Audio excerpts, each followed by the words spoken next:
Welcome back to AM Northwest. We know we need to eat more veggies, but who wants to eat cold salads when it's cold outside? Here to share a better idea, we welcome back the author of Food with Feeling and founder of the blog with the same name, Brita Britnell. Hi. Hi, thank you so much for having me. Yes, I peruse your Instagram and there are so many good videos, and this one really caught my eye because it looks delicious and it is a great way to eat more veggies. I've been posting a lot of veggie bowls, and on my first couple ones, I think the very first one got over 1 million views, and somebody commented, do people really need to be taught how to roast veggies? And my answer to that is yes. Like, I think sometimes you need to know what flavors to put together. Yes. And as you'll see when we get started, I'm a huge advocate for making a salad, but like calling it a salad. Like, it is a salad, it's a bunch of vegetables, but we want it to be delicious. We want it to have lots of flavor and be filling and comforting. Right. That's always my goal. Yes. And I'm a Those are huge good advocate goals. for playing with flavors, and that's kind of what we're doing here. Yeah. Okay. Okay. And the spices when you roast veggies, that can be tricky. So it can, absolutely. Teach me how to do it, yeah. right? I am a really big advocate for spice blends. Like, if you follow a creator or if you go to like William and Sonoma or something, they have really fun spice blends. But I also am a huge advocate for garlic powder, onion powder, even just Italian seasoning is my favorite. So we're gonna do something fun. Today we're roasting cauliflower and carrots. This is something I make so much of, but you will hear me say this word so many times, versatility. Switch things out if you don't like cauliflower, if you want broccoli, just whatever you want to do. Right. Also, you could use 2 sheet pans or use a really big one. Throw some protein on here, whether it's tofu or chickpeas, or if you want to do chicken or shrimp and make this like a whole meal. You could throw tofu on it? Absolutely. I mean, really anything, and that's why I love this. So, we've got some veggies here. We're going to drizzle it with a little bit of olive oil. You can be as heavy or as light-handed. I like to go heavy. Me too. I go heavy. I do too. Heavy. Absolutely. And then the special ingredient, which is so simple but makes these delicious, is maple syrup.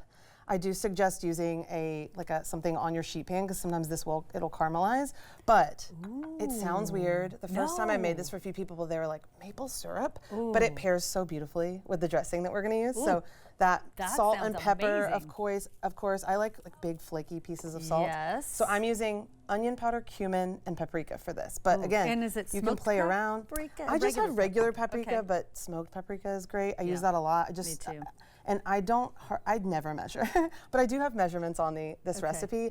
If you're someone where you're like, I need a little bit of help knowing how much of each, and then a little bit of cumin, and then that's it. So and then we you toss just take your hands. Just toss. I usually use my hands, although little tip that I learned from my friend recently, she has been putting her baking sheet in the oven while it heats up, and then taking it out and pouring the already tossed veggies on it, and it really gets them charred. You put them on, they instantly start sizzling on that pan. That's a great idea. Isn't that amazing? I've started doing that. Brussels sprouts, but for everything. For everything, because I'm that person. I love my veggies like really charred. Me I love too. those burnt bits on them. So good. So toss that. We would throw this in the oven. You can do anywhere from 15 to 30 minutes depending on how you like your veggies. Okay. I like mine I like mine quite soft and charred, so I usually do about 30 minutes. And you said 425? 400 to 450, really. Like, you can kind of range it. I do all of them, and so this is what we have in this is what we got. All charred. You'll see there's a lot of brown bits on that cauliflower because I love that. So this is what we end up with, and the maple syrup on here is so good. So to this salad, we're gonna add. It smells good. It's so good. It's very winter and warming. I think the maple syrup does that. So I am adding in some cooked lentils because I really love lentils, but you could use anything. If you wanted, I don't eat meat, but if you wanted to add chicken or shrimp, you could add chickpeas or cooked tofu. That's what I love about this, is that any protein would work well in here. So it's versatile. Very versatile, yes. And then some green onion, which again, if you don't like onion, you don't have to add it. I get a comment often from people that say, can you use a little less onion and garlic? And I say, no, but you can. A little bit of parsley. And then that's pretty much it for the salad. Okay.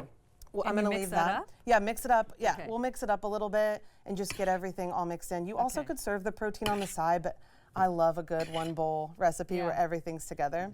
So that's that. Then we're gonna make a green goddess dressing. This is my biggest tip for bowls like this, is you treat it a little bit like a salad where you have this dressing and it adds so much flavor. So the green goddess dressing paired with the maple syrup is so good. So for this, we're gonna use a blender or a food processor. If you don't have one, you also can just chop everything up really, really small and kind of mince it. Okay, could you use an immersion blender? Yeah, that works great. I actually do love doing that because it's like kind of easier cleanup. You can throw that in the dishwasher. So I'm using spinach, very versatile. You could use kale, Swiss chard, really any kind of leafy green that you like. Throw that into your blender. Okay. I'm using some parsley. Again, you could use cilantro, whatever other herb that you really like. Okay. I'm also using tarragon because I love it. I couldn't find any fresh, that licorice flavor. And then lemon juice and red wine vinegar. Okay, so 2 acids. Yes, and garlic, of course. You could leave it out if you want. Yep. And then we're gonna put about half a cup of olive oil in here. And then you blend this all up. And then at the end, I found it just works a little bit better if you blend it at the end. We're gonna add in mayonnaise. And if you wanna make this a little bit lighter, you could use like Greek yogurt or sour cream. Really any creamy element would work well. And then in the end, you have this really beautiful green dressing. Put together the bowl? Yeah. So maybe I'll just do it right on here. Okay. You've got this beautiful big bowl, like everything in there. It looks so perfect. And then I just drizzle the dressing right on top, which is part of what makes it so pretty. And I really love it. It's pretty Yes. and healthy. Yes. You could toss the dressing. Good. Yeah, you could toss the dressing together. I kind of just like to drizzle it on top, and then I put a little pine nuts because I like that crunch in there. I'm gonna go behind you and grab a fork. Oh, yes, here you go. I'm just gonna take a little taste. I'm getting the green goddess. Get it all. Oh my gosh. It's so good. It's bright and flavorful. And it's so good. That was a perfect piece of cauliflower. I love a good one bowl recipe. Okay, we're gonna have a link to this recipe on our website. We're gonna link to Brita's website. Her cookbook again is Food with Feeling, out now. And thank you so much, Thank you for having me. I appreciate it. Yeah, we'll be right back with more AM Northwest. Stay right there.